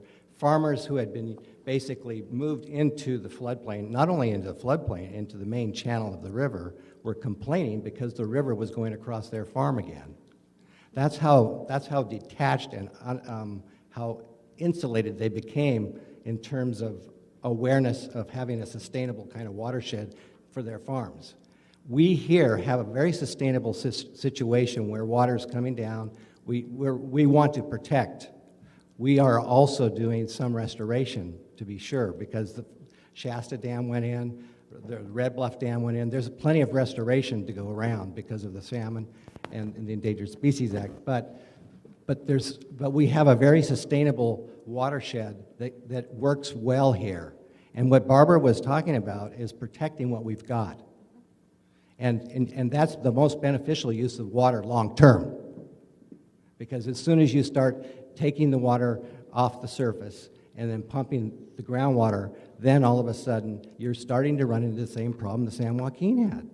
And then you're not having beneficial use of water either way. And I think she made it very, very clear, but I guess I just want to make it even, I just wanted to re-emphasize that and kind of identify this sort of callousness that's down there. There's a totally different mindset. And I would add that the gold miners who started this whole thing, they were into it for the profit, and I see a lot of Southern California into it for the profit. They went from cotton, which was very, very consumptive for water. They finally decided to stop using cotton because that's not the most beneficial use of water. I suppose it could be defined if cotton is the high priority, but it definitely sucked up way too much water. Now they're using almonds, and that's year-round water. They need to use something that's seasonal. And I just feel like you have to kind of work with what you've got. And that's what we're doing here, but we don't want to be sending our water south. We have a very effective farm system right here. Why destroy something up here that's working quite well? To make something that's not working well down there, I don't know what to do. I mean, send it down there and let them abuse it some more, I guess. Anyway, that's my... Thank you very much. Mr. Robin Huffman. Robin Huffman? Ms. Huffman. Thank you. This is one of the best water meetings I've been to. I've been to some that aren't so interactive, and I appreciate the workshop quality of this one. And I'm from Paradise. By the way, the staff keeps reminding me, we're supposed to be listening to you, not talking, and I'm always to blame for blabbing on. So will you discipline and hit me upside the head if I interrupt you, please? No, I'm learning a lot from you. I'm from Paradise, and I served on the Paradise Town Council. Paradise Irrigation District is currently trying to expand its district. It's trying to extend its permit to use more water from Butte Creek. And of course, people that live along Butte Creek and the last best run of spring run Chinook salmon in the state, don't really want that to happen. And so Paradise doesn't have enough water. We're not ready for drought, as it is. And same for Magalia. Same for all the growth they want down in the foothills. So we don't have excess water up here. I don't know how many times we have to tell you that. Now I work for Butte Environmental Council as an advocate, and we're challenging Butte County for not adequately considering water resources. Much of the growth is in the foothills that they're planning to do, and they don't know a darn thing about water in the foothills and the recharge, and there's no modeling. I went to a modeling water meeting recently, saw the various models, listened, and you guys don't know a darn thing either about our groundwater up here. And you know a little bit, but it's not refined enough for this area. So it makes me really wonder how you're going to come up with an adequate environmental document by, November? We need to use all of the best available science, but a lot of that science is not available. So how are you going to get this done by November? We are going to do it as well as we can and as rapidly as we can. I do appreciate your attempt to do it right this time, but I have a feeling that in the end there's going to be winners and losers. You're asking us, well, how should people conserve? I think that the people that are wanting more water from here need to be the ones that figure it out. And I think there's not going to be any conservation by providing them more of our water. And I don't mean to be selfish here, our water, but the North State water is the water in our environment, in the environment here. It belongs in the environment here. And conjunctive management should be local conjunctive management, not north-south conjunctive management.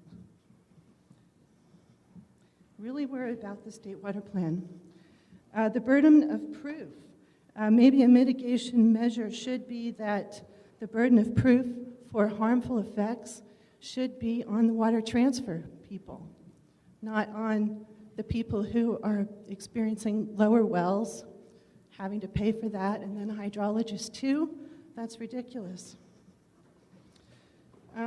We are overtapped. There's no vast underground network of water that can somehow magically be managed to produce new water. There's no new water. I keep reading that in the reports that you're finding new water in your modeling. I don't think so. So the modeling data, as far as I can tell, and I'm pretty new to this still, is inadequate. And the modeling expert I talked to, I asked him about what is a confined aquifer. He said a confined aquifer, which is the lower aquifer, is defined by pressures. And originally, it could hold a positive pressure, and so that's, when we dug wells, they were artesian.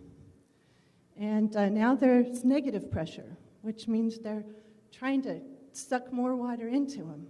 That's a pretty good indication that there's not a vast underground, supply of extra water. Mitigation definitely should include being who's accountable and enforcement. Needs to have an action plan here for those provisions. And I'm sure I'm missing something, but that's about it. Thank you very much. Next speaker is Nora Tottinghagen. Can I just clarify something? Yes, Ms. Marcus. I don't know if this is the case. One of the challenges we have in this process is that we're doing a programmatic document at that level for the state. And believe me, I think I'll be stunned if we don't push water conservation, reclamation, all that to places you've never seen it go before in the state. I think the modeling you're probably talking about is the Bay Delta Conservation Plan, which is the separate facility plan, which is much more specific and granular. No, it was a statewide It's statewide. throughout the whole valley, All right. north and south. The biggest, I forget. So it's more Barbara, what was the technical name of that one? and localized than Yeah. probably what we'll be doing in this particular plan. Will there be project-level EIRs after this programmatic? The answer is maybe. Part of our job and part of the scoping activity is to try to put some bones or some flesh on the bones of what this project environmental impact report and the Delta plan will look to. I think there will ultimately follow being project areas growing out of it. Whether the Stewardship Council does those or other agencies like Department of Fish and Game that they report to us on flow standards, they have to make recommendations on flow standards, they have all kinds of, including upstream mitigation, that directly relates to the work, and the statute says generically, if it benefits the Delta, we can talk about that kind of stuff. So we're trying to figure it out. They may wind up doing the programmatic EIRs, but it's hard to address that in the abstract because there's, Butte County is going to have projects, water districts are going to have projects, Glen Calusa Irrigation District is going to have, everybody's going to have projects of one kind or another at every level simultaneously, and there's no one in charge of everything. Yeah, it's kind of a divide and conquer is what it feels like. We're getting hit from every direction. So many different groups with different plans to use our water. We've got 5,000 or more governments in California, and we kind of like it, apparently. We keep forming them, from reclamation districts all the way up to cities and counties in one state. And it's the darndest thing trying to corral them all together and get a common position. All right, well, we're here. You see us. Okay, thank you. Was Toddenhagen. My apologies. Hello. Pull that down a little. Yes, thank you. Pull it down. I don't want to squeak. Hello, my name is Nora Todenhagen, and I'd like to talk on a more general level here. The state of California is a democracy, and as a democracy, our politicians like to promise things. In California, they've promised water, and the water has been overallocated. But any democracy is also set up to preserve minority populations. Sometimes, however, it doesn't preserve the minority populations very well. We had a very eloquent speech from the lady from the Hoopa tribe. Obviously, that minority population has not benefited from the democracy of California, from the overallocation of water. We see ourselves here, I think you can tell this by the tone of our speakers, as another minority population. And we look to institutions to save us. We can't really look to politicians, they don't do such a very good job. But we do want to look at institutions. You folks represent the kind of institution that can help us. And for this reason, we're very glad you're here, but we're also very wary because we know that you are subject to a lot of influences too. And we're a small group. But we hope that what we represent, that is a sustainable agricultural area, will influence you to make our voice heard in your discussions and consultations. Thank you. Thank you very much. Mr. James H. Townsend. Mr. Townsend. Wait a minute. Mr. Townsend, you told us the first time around that you didn't know anything about this. You know a lot about this. Well, every time I look at this or hear someone speak, it just raises something else in me. And one of the first water meetings I went to, there were a group from the northern part of the state. And I happened to run across one of your maps of what the Delta watershed entails, and it takes it clear to the Oregon border. And some of the people that were there at that first water meeting, we got off into small groups, and they were telling about the things that were being done to them were unconscionable over their water rights and their land use. They were accusing one gentleman of his cows contaminating a school well with a bacterium that a cow doesn't even carry. And so they had him move his cows off of his land, and as far as I know, they're still off of that property. And they have proved that it come from the septic tank or the dry well that was at the school. And these kind of things and just injustice that happen that really that get me, and quite a few at that meeting were upset also. But the main concern that I have is that the water will be transferred out of this area. But the thing that you need to maybe look at is there is a good supply of water for you. It's called an ocean, and desalinization plants would supply your need. In one of our worst droughts years back, there was a gentleman that did a study, and he said that he could supply them with water at $200 an acre foot for agriculture with the systems that they had then. Of course, this was back in the 70s. I have seen that there have been a lot of improvements made on our desalinization plants. That would solve your Delta problem and also address the protection of these non-native species fish. I think the Delta smelt, is that a native species? It is. Well, we're killing them by letting all this cold water out. It's depleting their food source, that is an algae that grows that they feed on.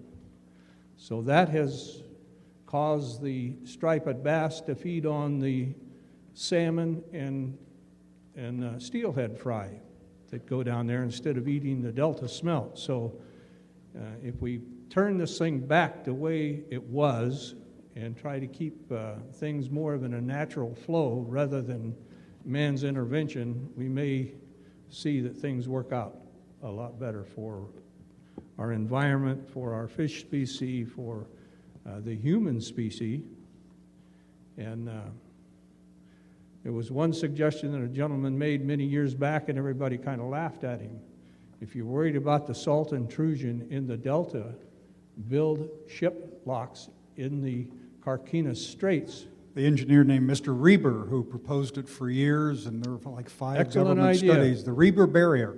Yep. It eventually failed because nobody wanted to pay for it, but more importantly, fish can't get through when the barriers close, and it tends to create problems that way. Well, there's fish ladders. They use them all over the world, and they work.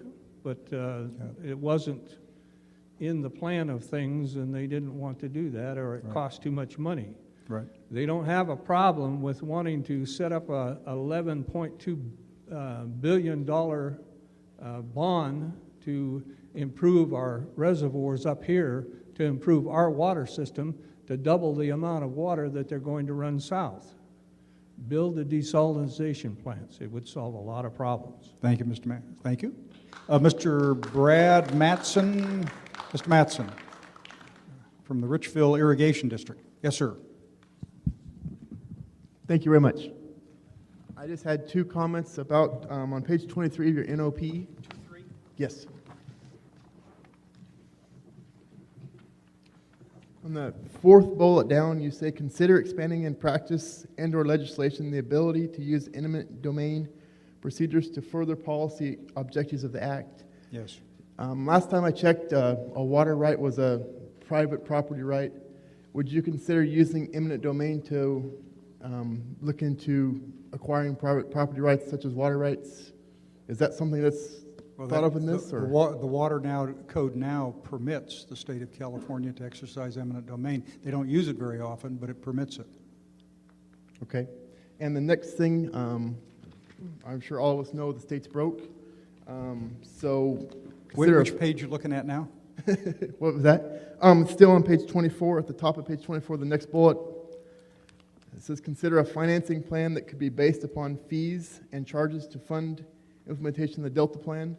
A lot of people up here use water, and we don't feel that we should be charged a fee to pay for somebody else's problem. Under the co-equal goals here, we have a reliable supply of water up here. We don't need somebody taking our water and giving it to somebody else to make it reliable for them. Okay.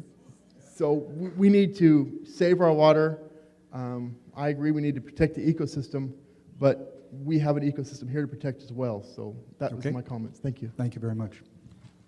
Okay, ladies and gentlemen, that's the last of the blue slips we have. Is there anyone who'd like to talk on things not related to the NOP?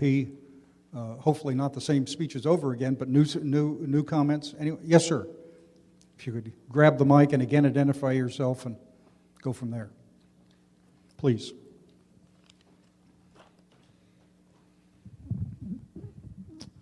All right. My name is Mark Herrera, M-A-R-K, H-E-R-R-E-R-A. Thank you again for having us tonight, and thank you for hearing our input. Tonight, we are here to figure out how to balance one ecosystem's water needs, and this will come at the cost of this local watershed. Some of the costs that already exist to provide water needs to other ecosystems and humans include the dam at Hetch Hetchy, the loss of Tulare Lake, and the drop of soil levels in the San Joaquin Valley. I'm sure photos of these places just missed the cut in this pretty booklet. If your plan works, you will be able to take pictures of the dead oaks and sycamores dependent on the aquifer and declining rivers absent of salmon runs that once overflowed its banks. Oh, and you'll be thirsty too. There's a lot of talk about California's water supply and its statewide interconnected water systems. This Delta plan sounds great, but that is because you have compartmentalized different ecosystems.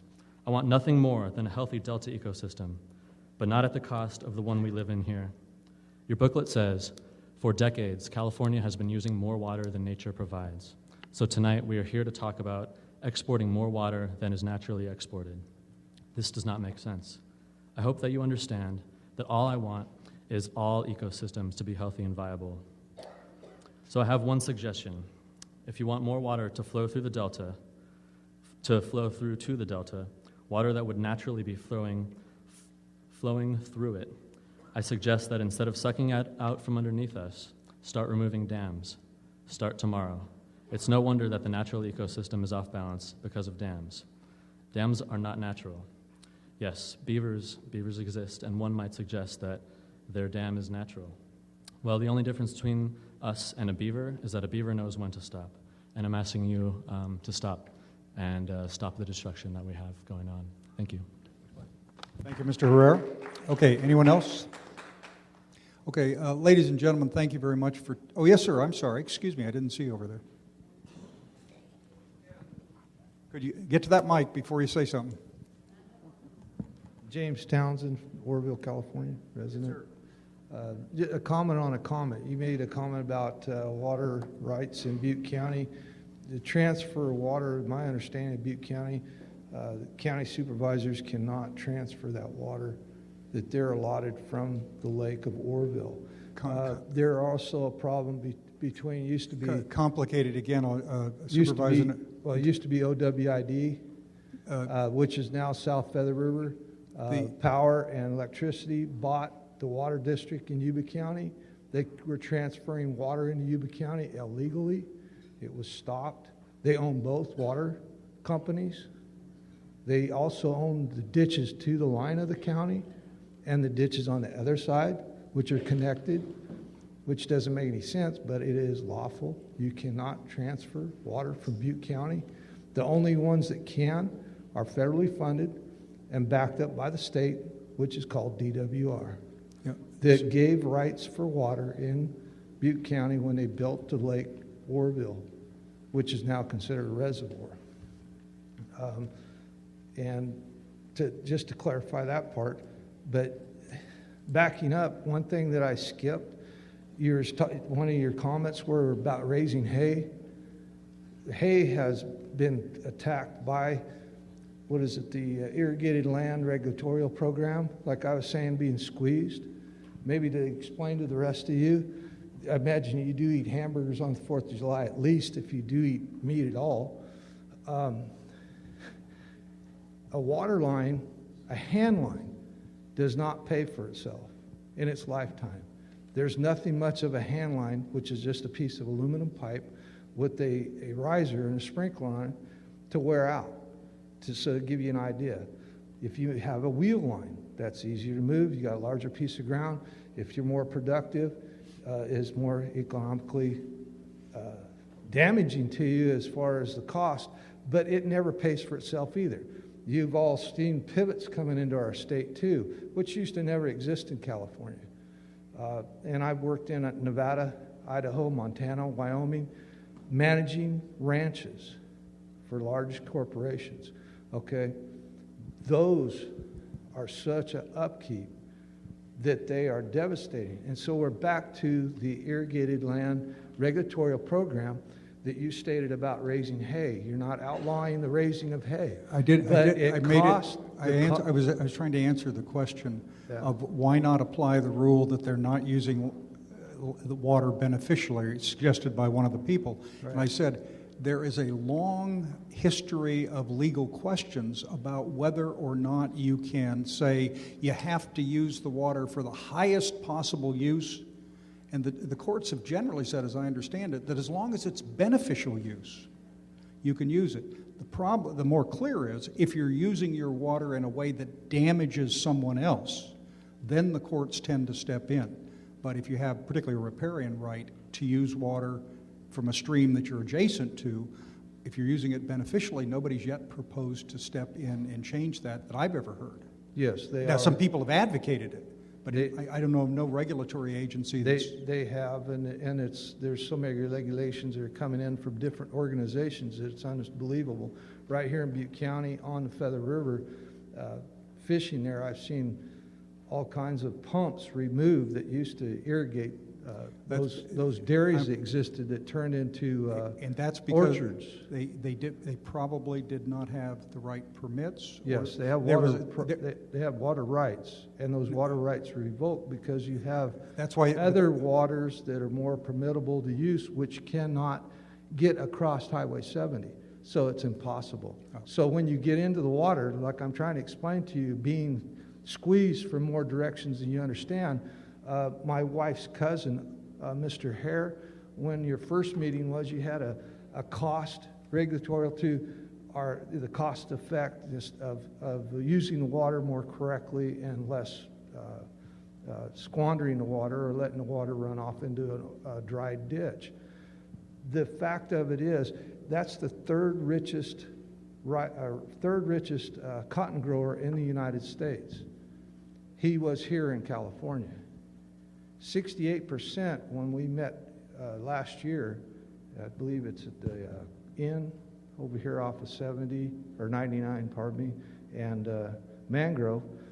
You stated that a few things about regulatory water use and the cost effectiveness, but yet you didn't even know who this man was that left 65% of his cotton that he raised here in the San Joaquin, he took to India. Right now, if you watch the news, cotton is going to triple for us. So in essence, what was said before, you can grow hay up here cheaper than you can grow it in the San Joaquin. You start regulating the amount of use of water and how we irrigate it, the price runs up, pushes it up to the point that you can't buy hay. Right now, it's up to $16 a bale. We're talking about a 100-pound bale. If you have any idea, 40 pounds is what a horse eats of it. Cattle eat half of that, 20 pounds a day, to just sustain their weight, not to gain weight as feeders to go to slaughter for you to eat on the 4th of July. So the point that I'm trying to make is the regulatory groups that are coming up are trying to conserve this water so you can have it south is getting to the point that you're pushing the agriculture out of our northern state. And that's what I was trying to say prior and kind of skip the pressures that we were receiving. Just like the gentleman, my dad stood up and said about a fellow that was removed from his 4,300 acres that he pays taxes on. His cattle are still not on his 4,300 acres. He's paying to utilize someone else's property because he was negligently attacked by the irrigated land regulatory program that his cattle were polluting the well on that school grounds 14 miles southeast of Red Bluff. He's a veterinarian. He proved himself that didn't exist in his animals and that it was from the septic tank, not the irrigated land regulatory program that kicked him off of his land. You understand what I'm saying? Another thing is, a lot of you might not know, Big Brother is supposed to take care of us, is what we're getting shoved down our throat here. Big Brother did not build this country, nor did he start this, what we have going on in the agriculture of Northern California. But you are squashing it. And what I mean by that is you price us out of water, we can't use it. And you're already pricing me out of water right here in Palermo and in Bangor, where I irrigate. And the ditch runs through the property. It's not the lack of the ability of getting water to my property that I lease. But as a shoestring outfit, these gentlemen that had dairies on the river cannot receive water from the river any longer, but they're supposed to get it from South Feather River Power Irrigation that can't get the water to them. There's no way to get it there. So you look at these laws, you look at these things that you say is very sensible, but you don't see it for what it actually is. There is no way that they can, well, let's back up a little bit. Human use of water alone. South Feather River Power Irrigation District cannot filtration water. So people today above Orville, outside the city limits, are drinking open ditch water, which is illegal in this state, according to Human Resources of the state of California, correct? But yet you have an irrigation district that's putting water pressurized in a pipe. I've got a mule and 3 horses crapping in the cotton picking line because they won't fence it. So when you get to laws, yeah, they make things very clear and easy, but when you get to what it costs, no, it's not. And the water can't get there if there's not a pipe or a transfer to put it there. And who's going to pay for it? These taxpayers? Somebody's going to have to pay for it because the food is going to become unreasonably affordable. Just like the cotton is going to be in a matter of next year, actually, if not the end of this year. So when you start looking and talking about what you've got in science, like this lady stated earlier, and the lack of water in paradise, you don't realize what you're going to do the economy of this county, let alone this state. You're talking about the 6th richest origin in the world right here, and that is agriculture. And if you devastate this state, you right now are getting paid for this and looking forward to getting paid later for the conservation of this delta, correct? There won't be any money, people, for you to receive. Because the state, like my dad and a few other people have said, it's going to dry up. Pardon the pun? No, the money is not going to be there because there's nothing going to be here as far as agriculture to pay the taxes, which if without tax money, how are you going to receive a paycheck? How are these people going to eat? Right now, the dairyman is, you folks pay to have your trash hauled off. The dairymen in this state are paying to have their milk hauled off for you to drink. They're not getting paid what it costs them to produce the milk. So if you don't believe it, look at it yourself. And you don't have to look on the internet. Go to a dairyman and get the paperwork right in front of your face of it, because he's already had to hand this over to the irrigated land water district or regulatory district. They come in and they've run them through. And the reason you don't see farmers, dairymen, and people here, 38% of the dairymen already left this state. This used to be the highest production of milk in the United States, was right here in California. A lot of them have moved from southern part of the state to here. You know, 38% of them left the state and went to Idaho because there's no regulations in Idaho.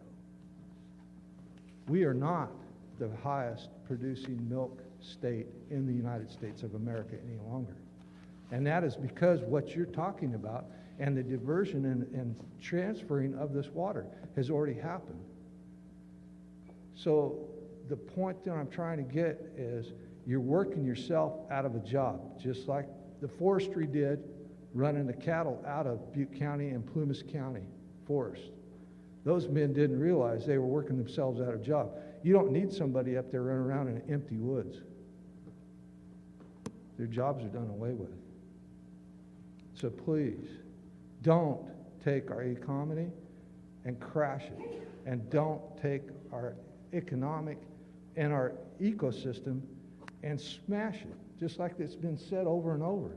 But what you're going to do is you're going to take food out of people's mouth, and it's already been pressed. What the laws have been passed 3 years ago, folks. These people are talking about mitigating it. The laws had already been passed. And they'd have tossed these dairymen hundreds of thousands of dollars to put a concrete barrier on their catch ponds. And they found that those barriers didn't help. Actually, the pollution that it was supposed to stop tripled. And the dairies are dried up and gone, the ones I'm speaking of. So they know it's not the dairy any longer that's causing that pollution. So somehow, somewhere, this cow urine and crap was doing something to better the environment of the pollution that you're speaking of. Another thing is, do you realize that they've taken phosphate out of your soap? And isn't that true, sir? Because of the pollution to the Delta? Yeah, you better wash your dishes before you stick them in your dishwasher, because that phosphate used to remove the bacteria on those plates. But don't worry about eating out, because as far as the restaurants, if my understanding is, you didn't push that regulation on them, but just on us and our households. But what you're working at, and the folks here in this room and everybody needs to realize, you're going to remove, is just like you said in your comment to the regulatory that you have in your paperwork here, of the event of removing private property. As landowners, you own mineral rights. If you do own your mineral rights, most of us don't, but you have the right to that water. If you come in, you have the right to take that water out from underneath your land and dry up your aquifers, like we're talking about. You're going to collapse our soil. Those aquifers will not be able to be returned. But you're talking about the ecosystem of the Delta. And like it's already been said here, and all I am is bringing all everything that's been said already, is if you crash this, your Delta is going to suffer. It's already been stated by these other people here. You're going to ruin the whole ordeal. It's not going to be sustainable down there in the Delta if you crash our water system here. Thank you. Thank you, sir. All right. Last request. Anybody want to say anything? I want to thank you very much for coming out. It's been terrific. Appreciate it. Written comments are very much appreciated. Anytime between now and, just whenever. Just address them to the website. They'll be posted immediately. Ladies and gentlemen, thank you very much.